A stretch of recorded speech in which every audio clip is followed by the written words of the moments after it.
Miss হবে না আপনার পছন্দের টিভি শো। দেখুন জি5 অ্যাপে একদম ফ্রি। ও আর স্রোত যখন একসাথে বেরোচ্ছিল তখনই আমাদের বোঝা উচিত ছিল যে ওরা কোনো একটা কুকীর্তি করতে যাচ্ছে। নীলুর জীবনটা তো নষ্ট করেইছে, এখন স্রোতের জীবনটাও সেটাও নষ্ট করতে চলেছে। ছাড়, কেন এরকম করছিস সূর্য? কেন এরকম করছিস বল তো? তুই কেন চলে যাবি? ওই মেয়েটাকে বের কর বাড়ি থেকে। দেখ, ওকে আমরা মেনে নিতে পারছি না, তুই সহ্য করতে পারছিস না। ওই মেয়েটার তো এই বাড়িতে থাকার আর কোনো মানে হয় না, তাই না বল? মা দেখো, ওর মানে না থাকলেও ওকে এ বাড়িতে থাকতে হবে, আর আমাকে এ বাড়ি ছেড়ে যেতে হবে, বুঝতে পেরেছো? শোন ছাড়, আমি সেটাই জানতে চাইছি তুই কেন এরকম একটা সিদ্ধান্ত নিলি। ও তো ওই ঘরে, ও তো আলাদা থাকে। আরে ওকে তোকে বিরক্ত করছে নাকি? ওকে এই ঘরে ঢুকে আসছে? না, ও সেরকম কিছুই করেনি, কিন্তু মা আমি যা করছি আইন মেনেই করছি। হ্যাঁ মা, দেখো ওর থেকে আমাকে মুক্তি পেতে গেলে ডিভোর্সের আগে আমাকে ওর থেকে দূরে থাকতে হবে। মা দেখো, আমার জীবনে না শান্তিটা সব থেকে বেশি ইম্পর্টেন্ট। ও যে পরিমাণ টাকা চেয়েছে আমি ওকে দিয়ে দেব। ডোরা আমাকে এই কথাটাই বলেছে, তুই নাকি ওকে বলেছিস সব টাকা দিয়ে দিবি। আমি বিশ্বাস করতে পারছি না সূর্য, তুই ওর কথায় ওকে 1.5 কোটি টাকা দিয়ে দিবি? তোর কি মাথাটা খারাপ হয়ে গেছে নাকি? না আমি দিয়ে দেব, এটাই একমাত্র আমার ওর থেকে মুক্তি পাওয়ার উপায়। বাহ, আলাদাও থাকবি, টাকাও দিয়ে দিবি, তুই তো ওকে সব রকম কথা বলার, কাজ করার সুযোগ করে দিচ্ছিস। তোর বাবা শুনলে কিভাবে রিয়্যাক্ট করবে সেটাও বুঝতে পারছি না। অসুস্থ মানুষটা না আবার বেশি অসুস্থ হয়ে পড়ে। আমি বাবার সাথে কথা বলবো। কোথায় থাকবি তুই? আমি আমার অফিসের ফ্ল্যাটে থাকবো। মা তুমি চিন্তা করো না, তুমি যখন ইচ্ছে হয় চলে আসতে পারবে ওখানে। বাট আমার মেইনলি নীলুর ত্রিসীমানার বাইরে নিজেকে রাখতে হবে। আমার মাঝে মাঝে কি মনে হয় জানো তো, ওর আসল প্ল্যানটা হচ্ছে যে ও পুরো টাকাটাও নেবে এবং এ বাড়িতেও থাকবে। ওকে দেখলে না আমার মাথা গরম হয়ে যায় মা, আর এই মাথা ঠিক রাখতেই আমায় নিজেকে ওর থেকে দূরে রাখতে হবে। সত্যি কোথা থেকে যে সবকিছু হয়ে গেল। নীলুর জন্য সবকিছু তছনছ হয়ে গেল। মা দেখো এখন এত আক্ষেপ করে তো আর কোনো লাভ নেই, তাই না? যা হয় ভালোর জন্যই হয়, বুঝলে তো?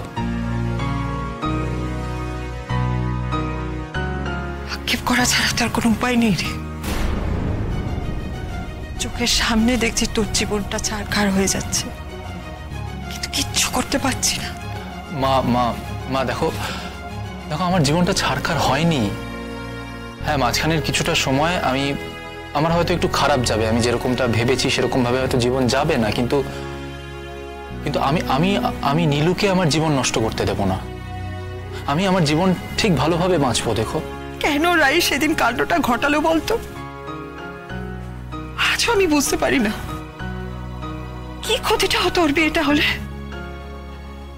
ওর সংসারের দায়িত্ব ও না হয় একাই নিত।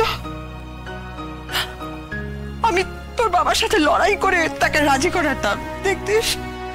মা তুমিও জানো আমিও জানি, বাবাকে কোনোভাবেই তুমি রাজি করাতে পারতে না। তার থেকে অন্য একটা অশান্তি তৈরি হতো। থাক, ওসব নিয়ে কথা বলে আর লাভ নেই। রাইয়ের মতো সুখী থাক, আমি বরং আমার মতো সুখী থাকার চেষ্টা করি। মা তুমি কেন অত ভাবছো? আমি তো চিরকালের মতো যাচ্ছি না। এটা আইনি পদক্ষেপটাকে নিশ্চিত করার জাস্ট একটা স্টেপ মাত্র। আমি তো আসবো। প্লিজ কেঁদো না মা, কান্নাকাটি থামাও।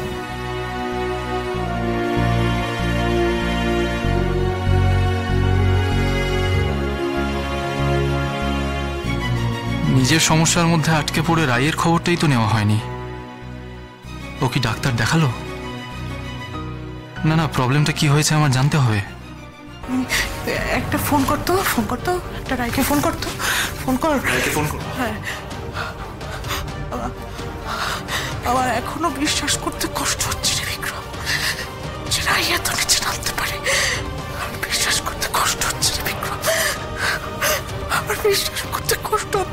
মা,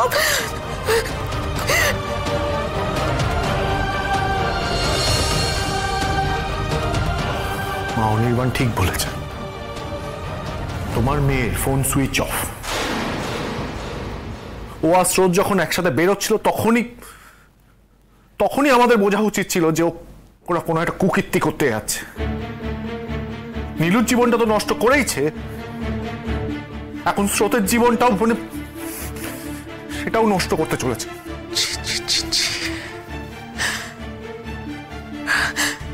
ভাবতে কষ্ট হচ্ছে যে রাই এত নিচে নামতে পারে।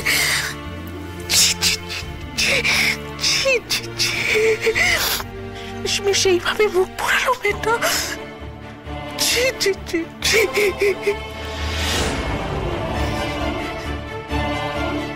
রিং হচ্ছে। স্রোতকে ফোন করেছে, আমি কথা বলতে চাই না, তুমি কথা বলো।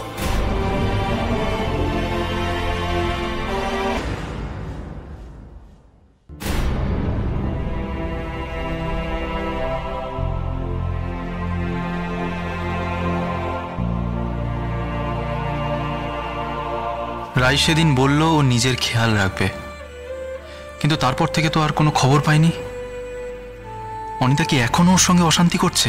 উফ, কেন যে এতটা বোকামি করে অনিতা বুঝতে পারি না। আমি রাইকে বলেছিলাম ভালো কোনো ডক্টর দেখাতে, সেটা দেখানো হলো কিনা সেটাও তো আমি জানতে পারছি না। ওর বাড়িতে কাউকে যে জিজ্ঞেস করবো সেই উপায়ও তো নেই। সেদিনও ফোনে বারবার করে বলে দিয়েছে যে ব্যাপারটা নিয়ে যাতে আমি কারোর সাথে আলোচনা না করি। আর তাছাড়া আমি রাইয়ের ব্যাপারে কিছু জিজ্ঞেস করলেই নীলুকে নিয়ে প্রশ্ন উঠবে। নীলুর সঙ্গে আমার সম্পর্কটা যে একেবারে তলা নিতে গিয়ে ঠেকেছে সেটা হয়তো ও বাড়ির কেউ এখনো জানেই না। আমি কি করব? চিন্তা হচ্ছে আমার রাইয়ের জন্য। শ্বশুর বাড়ি, বাপের বাড়ি, কোথাও যদি কিছু না জেনে থাকে তাহলে এই মুহূর্তে ওর ট্রিটমেন্টের ব্যবস্থা কি হবে? আমি নিজেই কি একবার রাইকে ফোন করে জিজ্ঞেস করব? সেদিন ফোন করায় ও মনে হয় একটু অস্বস্তিতে পড়ে গেছিল। না না না না না, বন্ধু হিসেবে ওর খোঁজ নেওয়া আমার কর্তব্য। ও যা ভাবে ভাবুক, যা বলে বলুক, আমার জানা দরকার ও কেমন আছে।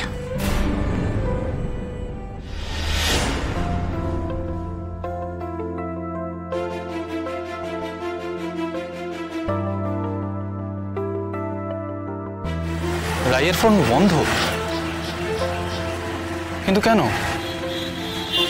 রাই তো ওর ফোন বন্ধ করে রাখে না। আরে অনিদাকে যে জিজ্ঞাসা করব সেই জায়গাটাও তো রাখেনি। ও নিজেই এরকম একটা সন্দেহবাতিকতার মধ্যে ভুগছে। আচ্ছা রাই ঠিক আছে তো? ওর খুব একটা বেশি কিছু হয়নি তো? কিন্তু কোথা থেকে ওর খবর পাবো আমি?